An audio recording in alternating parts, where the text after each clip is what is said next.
മറയേണ്ടതോർത്ത് ചന്ദ്രനക്ഷത്രാദികൾ വിതുമ്പുമ്പോൾ മാറ്റമില്ലാതെങ്ങും വിരാജിക്കും ദൈവമേ, അങ്ങയെ വാഴ്ത്തുന്നു ഞങ്ങൾ. ഉദിച്ചെങ്ങും പ്രഭതൂകും പാരിലെ സൂര്യരശ്മിയേക്കാൾ പ്രശോഭിച്ചെന്നും പ്രസാദമേകുന്ന ദൈവമേ, അങ്ങേ മഹിമാവെത്ര മനോജ്ഞം. പിതാവിൻ്റെയും പുത്രൻ്റെയും പരിശുദ്ധാത്മാവിൻ്റെയും നാമത്തിൽ ആമേൻ. പ്രിയ സഹോദരങ്ങളെ, വിലാപത്തിൻ്റെ പുസ്തകം 3:22 നമ്മൾ വായിക്കുന്നുണ്ടല്ലോ, കർത്താവിൻ്റെ സ്നേഹം ഒരിക്കലും അസ്തമിക്കുന്നില്ല, അവിടുത്തെ കാരുണ്യം അവസാനിക്കുന്നില്ല, ഓരോ പ്രഭാതത്തിലും അത് പുതിയതാണ്. പുത്തൻ അനുഭവമായിട്ടാണ് ഈ ഒരു പ്രഭാതത്തിലേക്ക് നമ്മൾ കടന്നു വന്നിരിക്കുന്നത്. ദൈവത്തിൻ്റെ പുത്തൻ സ്നേഹ അനുഭവങ്ങൾ നമുക്ക് നന്ദിയോടുകൂടി അല്ലാതെ ഈ ഒരു ദിവസത്തിലേക്ക് പ്രവേശിക്കാനാവില്ല. കർത്താവിൻ്റെ കരുണയും സ്നേഹവും നമ്മുടെ യോഗ്യതയല്ലല്ലോ, എത്രയോ വലിയ കൃപയാണ് ദൈവം നമുക്ക് തന്നിരിക്കുന്നത്. ആയുസ്സിൽ ഒരു ദിവസം കൂടി നീട്ടി തന്നിരിക്കുന്നു. കരുണയോടുകൂടി ദൈവത്തിൻ്റെ സ്നേഹത്തിൻ്റെ വലിയ പ്രതിഫലനം എന്ന നിലയിൽ നമ്മോട് കാണിക്കുന്ന ഈ കൃപയ്ക്ക് നന്ദി നിറഞ്ഞ ഹൃദയത്തോടെ നമുക്ക് ഈ പ്രാർത്ഥനാ ശുശ്രൂഷയിലേക്ക് പ്രവേശിക്കാം. പ്രിയ സഹോദരങ്ങളെ, ലോകമെമ്പാടുമുള്ള നിങ്ങളെ ഓരോരുത്തരെയും ഗുഡ്നെസ് TV-യുടെ ഈ പ്രഭാത വിരുന്നിലേക്ക് സന്തോഷത്തോടെ സ്നേഹത്തോടെ സ്വാഗതം ചെയ്യുന്നു.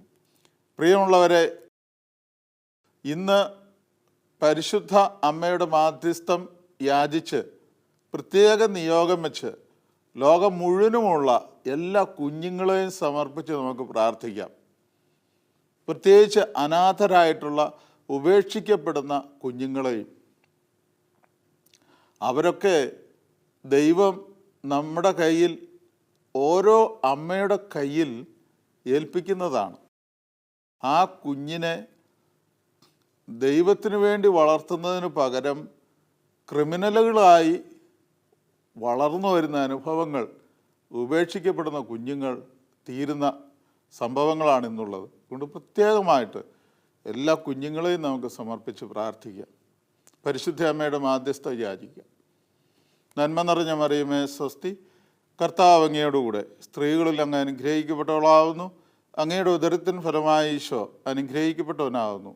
പരിശുദ്ധ മറിയമേ തമ്പുരാൻ്റെ അമ്മേ, പാപികളായ ഞങ്ങൾക്ക് വേണ്ടി ഇപ്പോഴും ഞങ്ങളുടെ മരണസമയത്തും തമ്പുരാനോട് അപേക്ഷിക്കണമേ. ആമേൻ. പ്രിയമുള്ളവരെ, ഇന്ന് ദൈവം നമ്മൾക്ക് നൽകുന്ന സന്ദേശം അത് നമുക്ക് ശ്രവിക്കാം. നമ്മുടെ ഹൃദയവും മനസ്സും നമുക്ക് ഒരുക്കാം.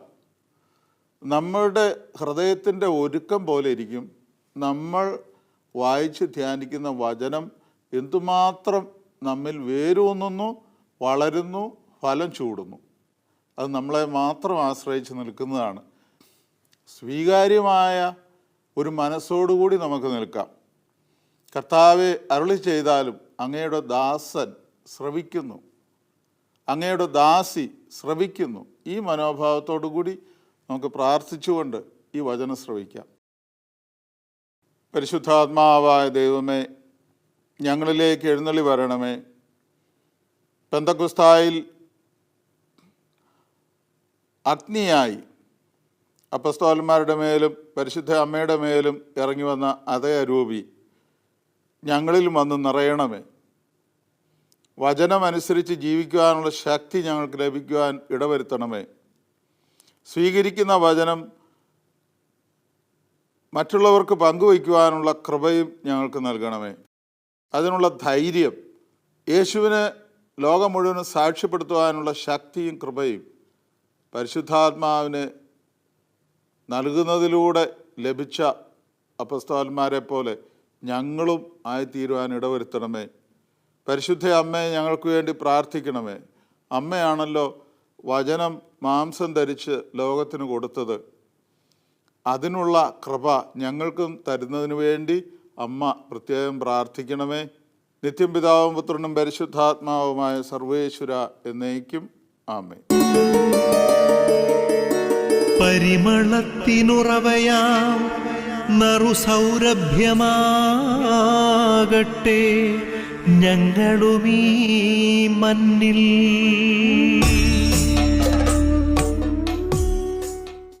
പ്രിയമുള്ളവരെ, ഇന്ന് നമുക്ക് കിട്ടിയിരിക്കുന്ന വചനം വിശുദ്ധ മർക്കോസിൻ്റെ സുവിശേഷത്തിൽ നിന്നാണ്. 10-ാം അധ്യായം, അതിൽ 13 മുതലുള്ള വചനങ്ങൾ നമുക്ക് ശ്രവിക്കാം. അവൻ തൊട്ട് അനുഗ്രഹിക്കുന്നതിന് വേണ്ടി ശിശുക്കളെ അവൻ്റെ അടുക്കൽ അവർ കൊണ്ടുവന്നു. ശിഷ്യന്മാരാകട്ടെ അവരെ ശകാരിച്ചു. ഇത് കണ്ടപ്പോൾ യേശു കോപിച്ച് അവരോട് പറഞ്ഞു, ശിശുക്കൾ എൻ്റെ അടുത്ത് വരാൻ അനുവദിക്കുവിൻ, അവരെ തടയരുത്. എന്തെന്നാൽ ദൈവരാജ്യം അവരെപ്പോലെ ഉള്ളവരുടേതാണ്. സത്യമായി ഞാൻ നിങ്ങളോട് പറയുന്നു, ശിശുവിനെ പോലെ ദൈവരാജ്യം സ്വീകരിക്കാത്ത ആരും അതിൽ പ്രവേശിക്കുകയില്ല. അവൻ ശിശുക്കളെ എടുത്ത് അവരുടെ മേൽ കൈകൾ വെച്ച് അനുഗ്രഹിച്ചു. പ്രിയമുള്ളവരെ, ഇതിൽ ഏറ്റവും ആദ്യത്തെ ഒരു വചനം നോക്കിക്കേ. അവൻ തൊട്ടനുഗ്രഹിക്കുന്നതിന് വേണ്ടി ശിശുക്കളെ അവൻ്റെ അടുക്കൽ അവർ കൊണ്ടുവന്നു. ആരാണ് ഈ അവർ? ആരായിരിക്കാം? ഒരു സംശയം വേണ്ട, അമ്മമാർ, കുഞ്ഞുങ്ങളുടെ അമ്മമാരാണ്. യേശുവിൻ്റെ അടുക്കിലേക്ക് കുഞ്ഞുങ്ങളെ കൊണ്ടുവരുന്നത് അമ്മമാരാണ്. നമ്മുടെയൊക്കെ അനുഭവം നോക്കിക്കോ. നമ്മൾ ചെറുപ്പത്തിൽ ആരാണ് നമ്മളെ യേശുവിൻ്റെ ഫോട്ടോ കാണിച്ചിട്ട് ഈശോ എന്ന് പറഞ്ഞ് പഠിപ്പിക്കുന്നത്? ആരാണ് കുരിശു വരയ്ക്കാൻ പഠിപ്പിക്കുന്നത്? ആരാണ് പ്രാർത്ഥന ചൊല്ലാൻ പഠിപ്പിക്കുന്നത്? അമ്മമാരാണ്. ഇപ്പോൾ സുവിശേഷത്തിൽ നമ്മൾ കണ്ടു, യേശുവിൻ്റെ അടുക്കൽ അമ്മമാർ കുഞ്ഞുങ്ങളെ കൊണ്ട് ചെല്ലുവാണ്. സ്തുതി ചൊല്ലാൻ പഠിപ്പിക്കുന്നത് അമ്മമാരാണ്. പള്ളിയിൽ പോകാൻ പഠിപ്പിക്കുന്നത് അമ്മമാരാണ്. അമ്മമാർ കൂടെ നിൽക്കും. ഞാൻ ഓർക്കുന്നുണ്ട്, ഒരമ്മ പള്ളിയിൽ വന്ന് ഞായറാഴ്ച ദിവസം വിശുദ്ധ കുർബാനയിൽ പങ്കെടുക്കാൻ വന്ന് പള്ളിയിൽ വന്ന് മുട്ടുകുത്തി കുരിശു വരയ്ക്കുന്നത് കണ്ടു. ഒരു കഷ്ടിച്ച് മുട്ടുകുത്താൻ പറ്റുന്ന പ്രായം, ഒരു 2 വയസ്സിൽ താഴെ ഉള്ളതാണ് എൻ്റെ ഒരു കണക്ക് കൂട്ടൽ. ഒരു കുഞ്ഞും അതിൻ്റെ തൊട്ടടുത്ത് നിൽപ്പുണ്ട്. അമ്മ മുട്ടുകുത്തി കൈ കൂപ്പി നിൽക്കുന്നത് കണ്ടപ്പോൾ ഈ കുഞ്ഞ് അതുപോലെ നിൽക്കുന്നു. അമ്മ ഒരക്ഷരം പറഞ്ഞില്ല ആ കുഞ്ഞിനോട്. അമ്മ ചെയ്യുന്നത് കണ്ട് ആ കുഞ്ഞ് പഠിക്കുകയാണ്. നമുക്കറിയാമല്ലോ, എല്ലാ മക്കളും അപ്പനേക്കാൾ അമ്മയെ ചുറ്റിപ്പറ്റിയാണ് നിൽക്കുന്നത്. അമ്മയുടെ കയ്യിലേക്കാണ് ദൈവം കുഞ്ഞിനെ ഏൽപ്പിക്കുന്നത്. എങ്ങനെയുള്ള കുഞ്ഞിനെ? ദൈവത്തിൻ്റെ ഛായയിലും സാദൃശ്യത്തിലുമുള്ള ഒരു കുഞ്ഞിനെ ദൈവം ഏൽപ്പിക്കുന്നത് അമ്മയാണ്. അമ്മയാണ് ആ കുഞ്ഞിനെ ആദ്യം തൊടുന്നത്. ദൈവത്തിൻ്റെ ഛായയിലും സാദൃശ്യത്തിലും സൃഷ്ടിക്കപ്പെട്ട കുഞ്ഞിനെ, ദൈവത്തിൻ്റെ കുഞ്ഞ്, ആ കുഞ്ഞിനെ എല്ലാ നന്മകളോടും കൂടി, യാതൊരു കറയുമില്ലാതെ, യാതൊരു കുറവുമില്ലാതെ പൂർണ്ണതയിൽ ഈ അമ്മയെ ഏൽപ്പിക്കുകയാണ്. അപ്പോൾ നമ്മൾ അമ്മ പഠിപ്പിച്ചതല്ലാതെ നമ്മുടെ മനസ്സിൽ അടിസ്ഥാനപരമായിട്ട് മറക്കാതെ കിടക്കുന്ന എന്ത് കാര്യമാണ് ഉള്ളത്? അമ്മ ചെറുപ്പത്തിൽ പഠിപ്പിച്ചതൊക്കെയാണ് ഓർത്തിരിക്കുന്നത്. കർത്താവ് കുരിശിൽ കിടന്നുകൊണ്ട് പ്രാർത്ഥിച്ചല്ലോ, എൻ്റെ ദൈവമേ, എൻ്റെ ദൈവമേ, അങ്ങ് എന്തുകൊണ്ട് എന്നെ നീ കൈവിട്ടു? വാസ്തവത്തിൽ അത് നിരാശയുടെ കർത്താവിൻ്റെ ഉള്ളിൽ നിന്ന് വന്നൊരു പ്രാർത്ഥനയേക്കാൾ ഉപരി പണ്ട് പരിശുദ്ധ അമ്മ പഠിപ്പിച്ച, ചെറുപ്പത്തിൽ പഠിപ്പിച്ച സങ്കീർത്തന ഭാഗം കർത്താവ് ഉരുവിട്ടതാണ്. അപ്പോൾ അമ്മ പഠിപ്പിച്ചത് ഒരിക്കലും മക്കളുടെ മനസ്സിൽ നിന്ന് പോവില്ല. അപ്പോൾ ഞാൻ പറഞ്ഞു വരുന്നത്, മാതാപിതാക്കളിൽ അമ്മയാണ് ഒരു കുഞ്ഞിനെ രൂപപ്പെടുത്തുന്നതിൽ മുഖ്യമായ പങ്ക് വഹിക്കുന്നത്. അപ്പോൾ ഇന്ന് ഉള്ള ചെറിയ ദമ്പതികളെ ശ്രദ്ധിച്ചോ. ഇന്നുള്ള മക്കൾ, ഇന്നുള്ള കൊച്ചു അമ്മമാർ കുഞ്ഞുങ്ങൾക്ക് പണ്ടുള്ള അമ്മമാർ കൊടുക്കുന്നത് പോലെയുള്ള മൂല്യങ്ങളോ വിശ്വാസമോ കൊടുക്കാതെ പലപ്പോഴും പ്രാർത്ഥന പോലും ഉപേക്ഷിക്കുന്ന അമ്മമാരെ കണ്ടിട്ടുണ്ട്. എന്തു മാതൃകയാണ് കുഞ്ഞുങ്ങൾക്ക് കൊടുക്കുന്നത്? പ്രാർത്ഥിക്കാത്ത, കുടുംബ പ്രാർത്ഥന ഇല്ലാത്ത കുടുംബം, അതിന് നേതൃത്വം വഹിക്കേണ്ട അമ്മ ഉറങ്ങുന്നു, അല്ലെങ്കിൽ അശ്രദ്ധയോടുകൂടി കടത്ത് കഴിക്കുന്ന അനുഭവം, ചിലപ്പോൾ പ്രാർത്ഥന തന്നെ ഒഴിവാക്കുന്ന അനുഭവം. ദൈവത്തിൻ്റെ പക്കലേക്ക് നയിക്കാൻ, യേശുവിലേക്ക് നയിക്കാൻ, വിശ്വാസത്തിനനുസരിച്ച് ജീവിക്കുവാൻ ഒരു കുഞ്ഞിനെ വളർത്തിയെടുക്കേണ്ട അമ്മ വലിയ ദൈവികമായ ഉത്തരവാദിത്വമാണ് ഏറ്റെടുക്കുന്നത്, അപ്പനും അമ്മയും. സങ്കീർത്തനം 127:3 നമ്മൾ വായിക്കുന്നുണ്ടല്ലോ, കർത്താവിൻ്റെ ദാനമാണ് മക്കൾ,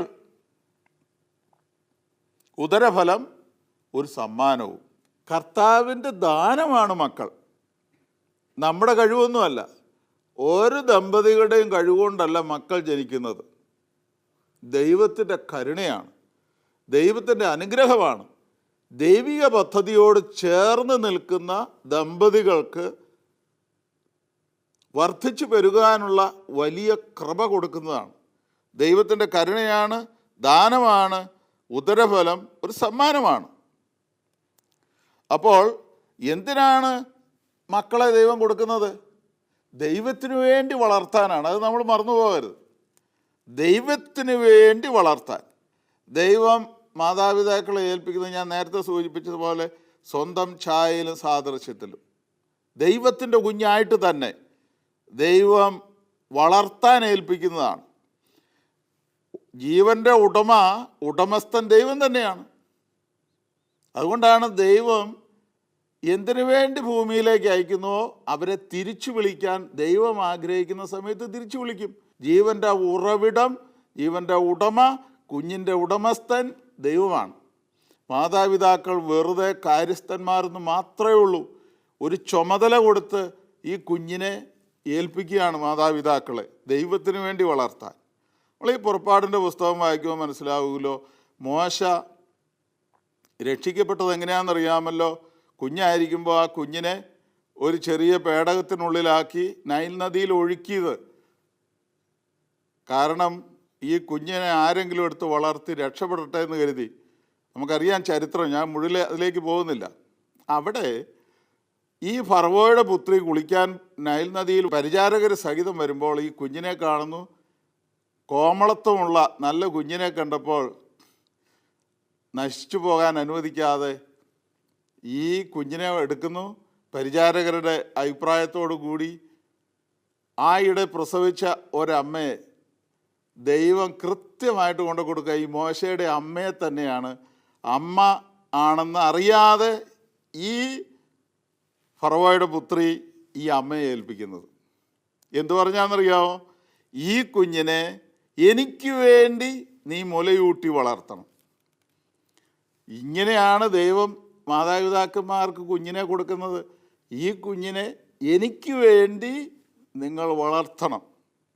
ഞാൻ ഏത് രീതിയിൽ കുഞ്ഞുങ്ങളെ നിങ്ങളുടെ കയ്യിൽ ഏൽപ്പിക്കുന്നു അതുപോലെ നിങ്ങൾ എനിക്ക് തിരിച്ചു തരണം. നമ്മുടെ എത്ര മക്കൾ ദൈവം ഏൽപ്പിച്ചതുപോലെ തിരിച്ചു കൊടുക്കാൻ പറ്റുന്നുണ്ട്? നമ്മൾ ചിന്തിക്കേണ്ട വലിയൊരു സത്യമാണത്. യേശു പറയുന്നുണ്ടല്ലോ, നിങ്ങൾ കുഞ്ഞുങ്ങളെ പോലെ ആകുകയും. നമ്മൾ സാധാരണ മുതിർന്ന ആളുകൾ കുഞ്ഞുങ്ങളോട് എന്താ പറയുന്നത്? നിങ്ങൾ മുതിർന്നവരെ കണ്ടുപഠിക്കുക. പക്ഷെ കർത്താവ് നേരെ വിപരീതമാണ് പറയുന്നത്. നിങ്ങൾ കുഞ്ഞുങ്ങളെ പോലെ ആകണം, മുതിർന്നവരോടാണ് പറയുന്നത്. കാരണം അവരെ പോലെയുള്ളവർക്കാണ് സ്വർഗരാജ്യം. ശിഷ്യന്മാർ ഈ കുഞ്ഞുങ്ങളെയും കൊണ്ട് വന്ന അമ്മമാരെ തടയുന്നുണ്ട്. ഉടനെ യേശു പറഞ്ഞ കാര്യം എന്താണ്? അവരെ തടയരുത്. യേശു ഇത് കണ്ടപ്പോൾ കോപിച്ച് അവരോട് പറഞ്ഞു, ശിശുക്കൾ എൻ്റെ അടുത്ത് വരാൻ അനുവദിക്കും, അവരെ തടയരുത്. ഇന്ന് കുഞ്ഞുങ്ങൾക്ക് ജന്മം കൊടുക്കാൻ കഴിയാതെ കുഞ്ഞുങ്ങളുടെ ജന്മം തടയുന്ന കൃത്രിമ മാർഗങ്ങൾ ഉപയോഗിച്ച് കുഞ്ഞുങ്ങളുടെ ജന്മം തടയുന്ന, കുഞ്ഞുങ്ങളെ അബോർഷൻ നടത്തി നശിപ്പിക്കുന്ന ദമ്പതികൾ യാതൊരു കുറ്റബോധവും ഇല്ലാതെ പോകുന്ന അനുഭവമാണ് കാണുന്നത്. അവരെ തടയരുത് എന്ന് യേശു കർത്താവ് കൃത്യമായിട്ട് പറയുന്നുണ്ട്. അപ്പോൾ കുഞ്ഞുങ്ങളുടെ ജീവൻ്റെ സംരക്ഷണമാണ് ഓരോ മാതാവും പിതാവും ഏറ്റെടുക്കുന്നത്. ദൈവത്തിൻ്റെ നിയോഗമാണ്, ദൈവിക ശുശ്രൂഷയാണെന്നുള്ള കാര്യം നമ്മൾ മറക്കരുത്. അപ്പോൾ നമ്മൾ ഈ അവസരത്തിൽ പ്രത്യേകം ചിന്തിക്കേണ്ട ഒരു കാര്യമുണ്ട്. ഖലീൽ ജിബ്രാൻ പ്രവാചകൻ എന്ന പുസ്തകത്തിൽ എഴുതിയിരിക്കുന്ന കുഞ്ഞുങ്ങളെക്കുറിച്ച് എഴുതിയിരിക്കുന്ന ഒരു കാര്യമുണ്ട്. അത് നമ്മൾ മനസ്സിലാക്കേണ്ടതാണ്. നിങ്ങളുടെ കുഞ്ഞുങ്ങൾ നിങ്ങളുടേതല്ല, നിങ്ങളിൽ കൂടി വന്നതാണ്. എന്നാൽ അവർ നിങ്ങൾക്ക് സ്വന്തമല്ല. അവരെ നിങ്ങൾ നിർലോഭമായി സ്നേഹിക്കുവിൻ. എന്നാൽ നിങ്ങളുടെ ചിന്ത അവരിൽ അടിച്ചേൽപ്പിക്കരുത്. കുഞ്ഞുങ്ങൾക്ക് അവരുടേതായ സ്വന്തം ചിന്തകളുണ്ട്. നിങ്ങളുടെ വീടുകളിൽ അവരുടെ ശരീരത്തെ നിങ്ങൾക്ക് പാർപ്പിക്കാം, അവരുടെ ആത്മാവ് അവിടെ ആയിരിക്കില്ല പാർക്കുന്നത്. അവരെ പോലെയാകാൻ നിങ്ങൾക്ക് ശ്രമിക്കാം, എന്നാൽ അവരെ നിങ്ങളെപ്പോലെ ആക്കാൻ ശ്രമിക്കരുത്. ഇതാണ് കർത്താവ് നൽകുന്ന സന്ദേശം. നമുക്ക് പ്രാർത്ഥിക്കാം. ആബാ പിതാവേ, സ്നേഹാഗ്നിയാൽ ജ്വലിക്കട്ടെ മക്കളാ ഞങ്ങളെല്ലാം.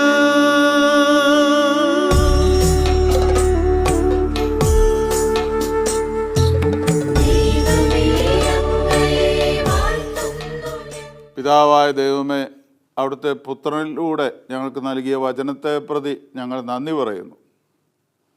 കർത്താവേ, എല്ലാ കുഞ്ഞുങ്ങളെയും ഞങ്ങൾ സമർപ്പിക്കുന്നു.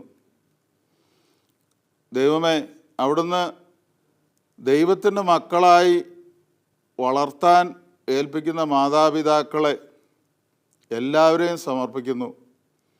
അവർ അവരുടെ ദൗത്യം കൃത്യമായി മനസ്സിലാക്കി നല്ല കുഞ്ഞുങ്ങളായി മനുഷ്യരുടെ മക്കളെക്കാൾ ഉപരി ദൈവത്തിൻ്റെ മക്കളാക്കി വളർത്തുവാനുള്ള കൃപ എല്ലാ മാതാപിതാക്കൾക്കും കൊടുക്കണമേ.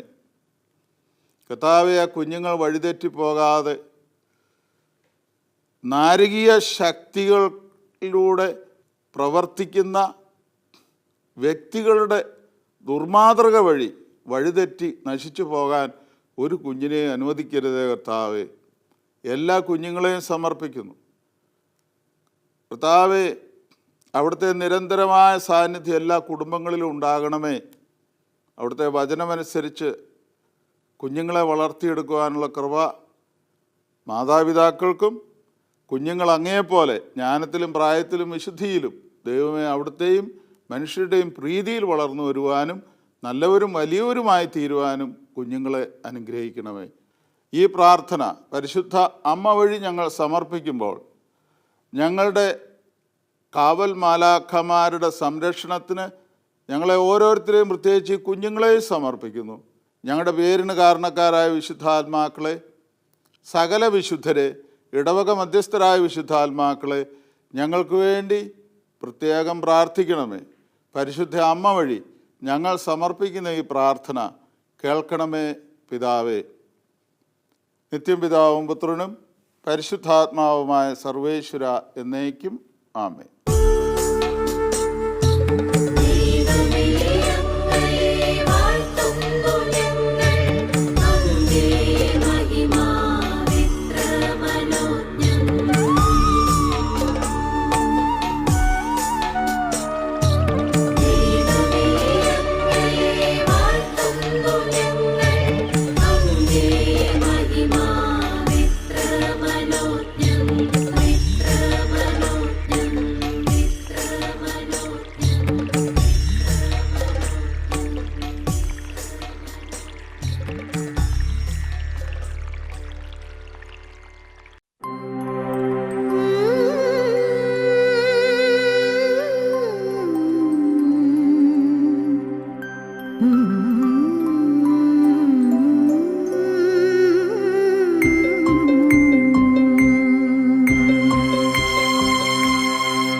തന്നിൽ നിത്യം വാഴുന്ന സത്യസ്നേഹസ്വരൂപനേ.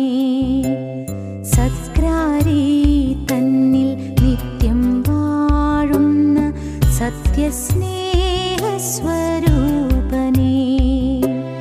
മിത്രമായെന്റെ ഹൃത്താരിൽ വന്നു വാഴുവാൻ കൃപയാകണേ. വാഴുവാൻ കൃപയാകണേ. സത്കാരി തന്നിൽ നിത്യം വാഴുന്ന സത്യസ്നേഹസ്വരൂപനേ.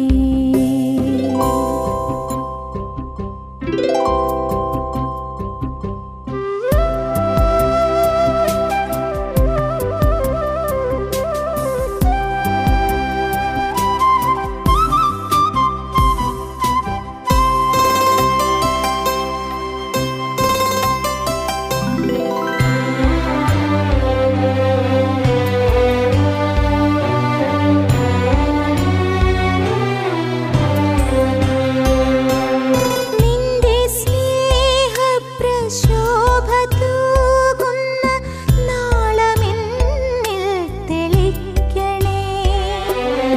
നിന്റെ സ്നേഹപ്രശോഭ തൂകുന്ന നാളമെന്നിൽ തെളിക്കണേ. നിന്റെ ഗീതങ്ങൾ മീട്ടിടും മണി വീണയായി എന്നെ മാറ്റണേ. സത്കാരി തന്നിൽ നിത്യം വാഴുന്ന സത്യസ്നേഹസ്വരൂപനേ.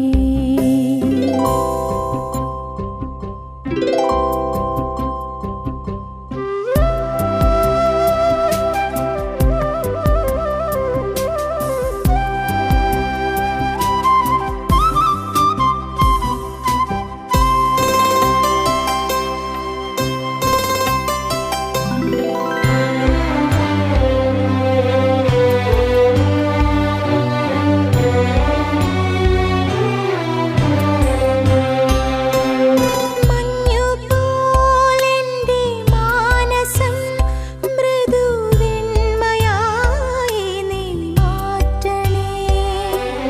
മഞ്ഞുപോലെന്റെ മാനസം മൃദുവെണ്മയായി നീ മാറ്റണേ. സ്വർഗപാതയിൽ നീങ്ങുവാൻ പുണ്യ ദീപമായി നീ വിളങ്ങണേ. സത്കാരി തന്നിൽ നിത്യം വാഴുന്ന സത്യസ്നേഹസ്വരൂപനേ. മിത്രമായെന്റെ ഹൃത്താരിൽ വന്നു വാഴുവാൻ കൃപയാകണേ. വാഴുവാൻ കൃപയാകണേ. സത്കാരി തന്നിൽ നിത്യം വാഴുന്ന സത്യസ്നേഹസ്വരൂപനേ.